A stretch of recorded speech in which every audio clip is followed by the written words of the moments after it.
Hello everyone and welcome. For a while I wanted to try creating a new series video, and I think thanks to the recent ban that's the right spot to do that. Basically I'm trying to upload on my YouTube a new video each week where I discuss about news, events and changes to Pauper and eventually also magic the whole MTG scenario. Today we are discussing about the recent banned and restricted list update. So we are discussing about Affinity and Atog&Tron.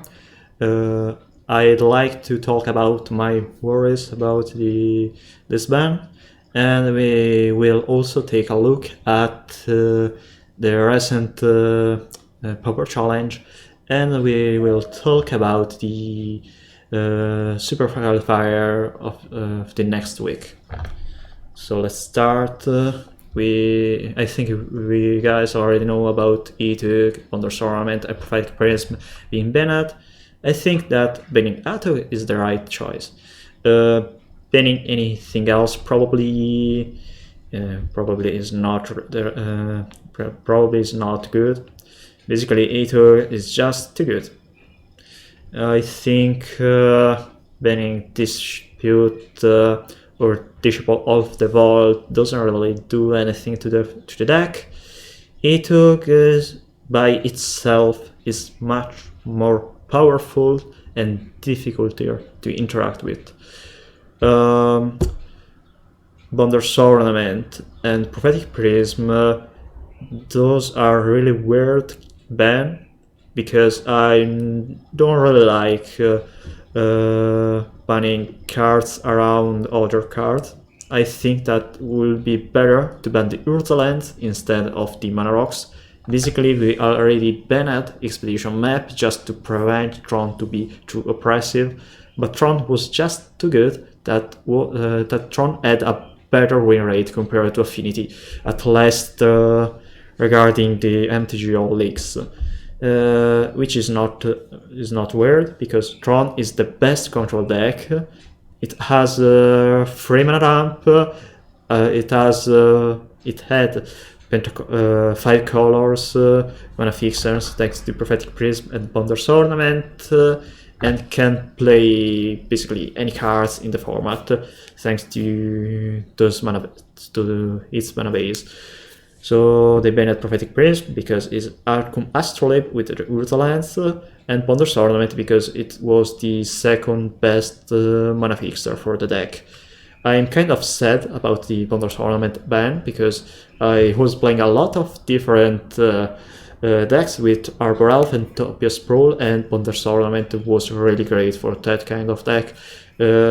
Basically my decks were revolving about landing a turn to Bonders Ornament. Now I don't really have any great way to get enough card advantage against decks like Fairies or any kind of midrange decks. So probably for a deck like Groponza, is probably better just to be more aggressive than any other kind of midrange deck. And I'm also sad because Bonders Ornament, I think that it's one of the best card ever printed for Pauper, for the simple reason that is a kind of alternative way to generate card advantage. Because usually in Pauper you get card advantage from ATB creatures or sorcery or instant spell like Night Whisper, Singing Blood, Gash, and Bonders Ornament was kind of different from them. It was similar to Monarch, but it was much fairer. For the simple reason that you don't need to spend mana to draw cards with the Monarch.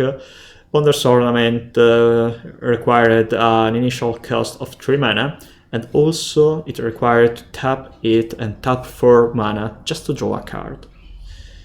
Also you can just destroy it, and if you don't have any artifact removal, maybe you are playing mono black, you can just play another copy of your own copy of Bonders Ornament.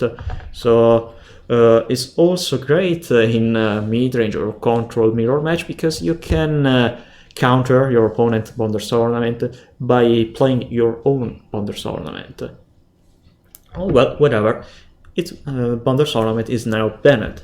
So we will see probably again Affinity and various kind of Tron list. Wizards seems to like the mid-range style Tron decks with Fangry Marauder or the Cascade creatures, but I still think that the Flicker Tron deck is probably better and also way funner to play. Well, talking about those bans, my worries are mostly about Affinity, because a lot of people seem to worrying about Affinity not being more playable deck, but Affinity plays 4 copies of Tokast, 4 copies of Ichor Wellspring, and 4 copies of Deadly Dispute. So basically they play 12 cards that are Divination that cost only 1 mana. Well, virtually 1 mana, because Dispute costs 2, but create a treasure token. Ichor Wellspring costs 2, but you need to crack it. So if you have, for example, an Etug or a Crackline Shaman, you spend only the initial 2 mana for Ichor Wellspring. With Makeshift Munitions, it costs 3 mana to draw 2 cards, but you also deal 1 damage to your opponent or to kill 1 creature. Ichor Wellspring is great, Tokast is great, and Deadly Dispute is great, but I think that the most worrisome thing about Affinity is that that deck has both the best late game and both the best early game, because you can kill your opponent with Mirror Forcer, Serpent, Frogmite. You were also able to kill with Etug by Combat Step, but you also have a lot of card advantage. You can outdraw your opponent. If your opponent is playing a blue deck, like for example Furies or Familiars or Tron, you can just draw more cards than them. That's really weird, because a deck like Affinity usually is not supposed to both have the better consistency in the format and also have the better early game to kill your opponent. That's really weird. For that reason, before Chatterstorm ban, I was of the idea of banning all the powerful and partial Affinity cards like Tokast, Mirror Forcer, and Sojourner's Companion. Banning only Sojourner's Companion was really weird from my point of view. Wizards said that eventually they will unban Sojourner's Companion, but I still think that unbanning Sojourner's Companion will be much troublesome if you don't ban anything else from Affinity at least. You know, guys, basically Affinity right now can play the same shell it had with Atog. They can eventually kill you with Makeshift Munitions and Disciple of the Vault. And Disciple of the Vault is really weird, because I think that Disciple of the Vault became playable thanks to Makeshift Munitions and Deadly Dispute. Also, we have Blood Fountain actually. Deadly Dispute and Blood Fountain are the reason to go black with Affinity, because Blood Fountain is also a sort of divination spell, because in early game it can generate more affinity for artifacts, and can also in late game draw 2 cards from your graveyard, bringing back 2 creatures. So it's the best card to counter your opponent's removal spells.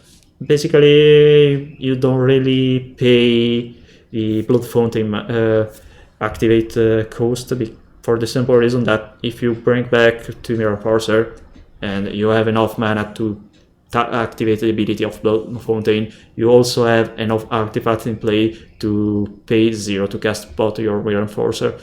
And I say that Affinity in different formats usually have to face a different kind of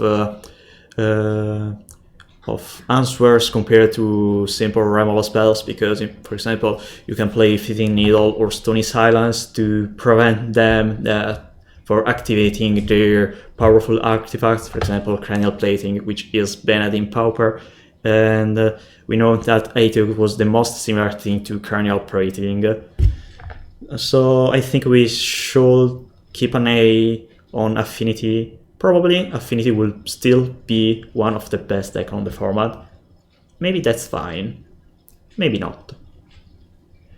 That's the reason why I'm also worried about the artifact lands now, because the artifact lands are what give you what let you play cards like Tokast.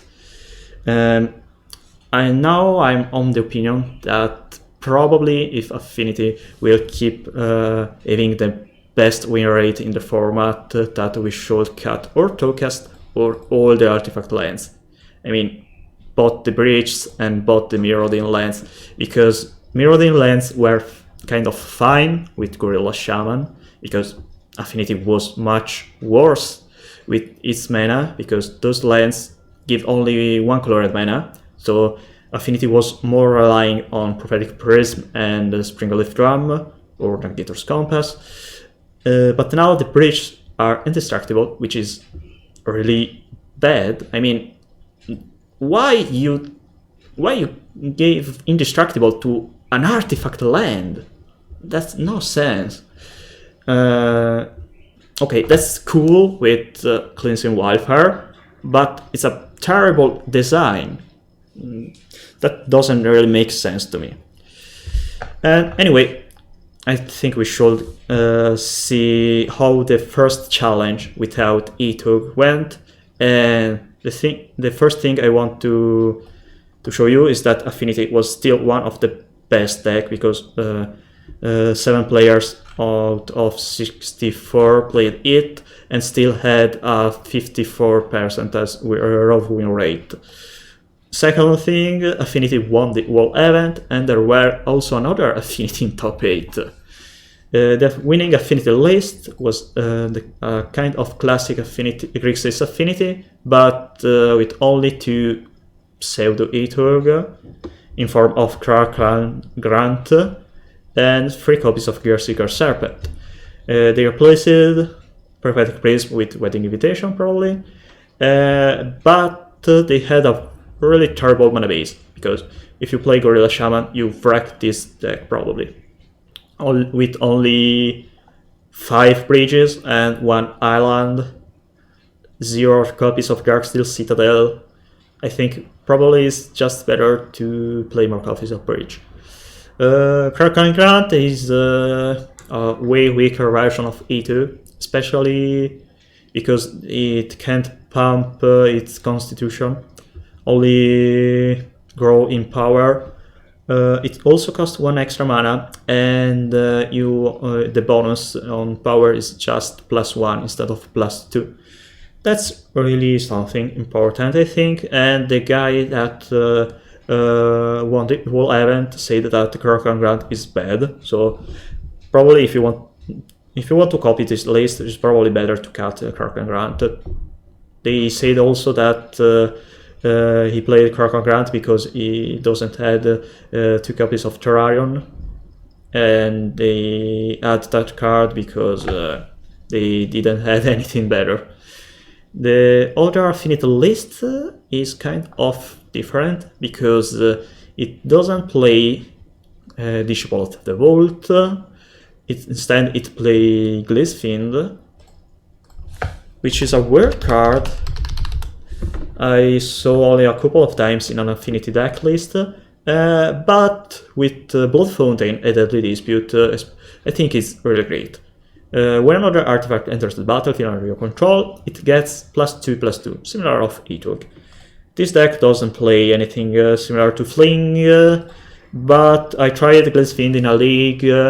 It went horrible, my league. I got only a win out of 5 matches, but Glazfiend was often 10-11 on turn 3.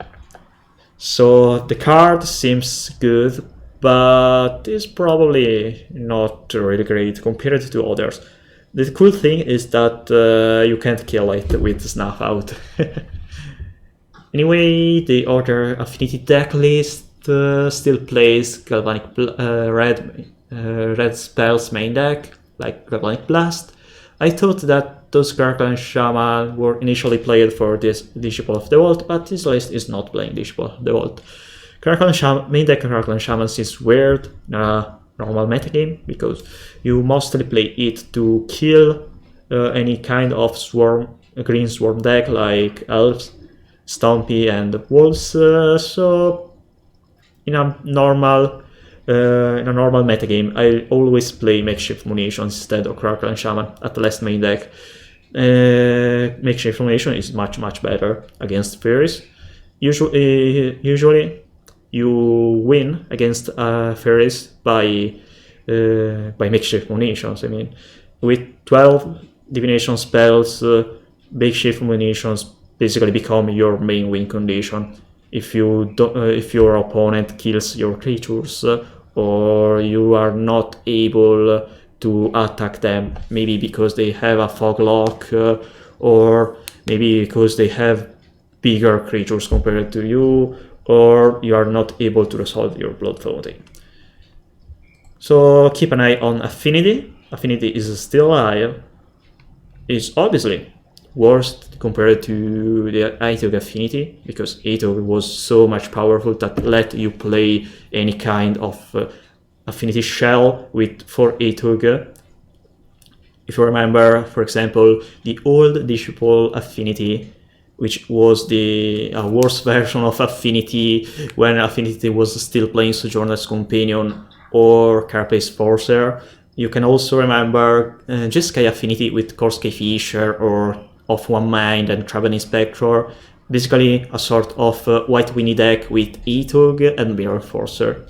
So, and if you have played against those versions of Affinity, mostly those decks were losing for the first part of the game, then they played an Atog and they flinged it for little. It was really annoying. So yay, they banned Atog, but Affinity seems still good. So keep an eye on, keep in mind that you may face Atog in the next week Super Qualifier. Next week's Super Qualifier was the rescheduled one that didn't fire on, I think, December. It will be on Friday, January 28th, on 2 p.m. Pacific time or 22 Greenwich Meridian time. So for Central Europe time, like Italy or France or Germany or Spain, will be on 11 p.m. So it probably will be difficult for any people from Europe to participate, but if you have a free time during Friday night, why not? This event qualifies you for the Kamigawa Neon Dynasty Championship on Magic Arena. So if you get the invitation for this championship, you will then play on Arena, the event. I'll probably try to play it. I still need something like 10 qualifier points, because you need those qualifier points. Probably you can also play it with the play point or the event tickets, but the qualifier points are just free tickets, so try to use those qualifier points if you can. Well guys, I think we talked about the recent news and off, so we will see next week. If you have any idea, if you appreciate this kind of content, just let me know on the comments. See you later.